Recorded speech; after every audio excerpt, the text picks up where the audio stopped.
Ես այստեղ ոչ որպես ուսուցիչ եմ խոսում, ոչ էլ որպես ծնող։ Ես չեմ աշխատում այս դպրոցում, չունեմ դպրոցական երեխա։ Իմ անձնական կյանքը այս դպրոցից կախված չէ, բայց ես որպես գյուղի ծրագրող չեմ կարող լռել, որովհետև խոսքը մեր դպրոցի մասին չէ միայն, խոսքը մեր գյուղի մասին է։ Ու ցավոք սրտի արդեն մանկապարտեզ չունենք, նախակրթարան էլ չունենք։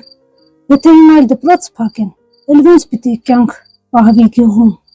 Մտածել եք, թե ինչ կլսվի Հերմոնում մի քանի տարի հետո, եթե երեխաների ձայնը լռի, երկար ձմեռ, լռություն, միայն ձեր մարդկանց ձայն կլսվի։ Դա ենք ուզում թողնել գյուղին։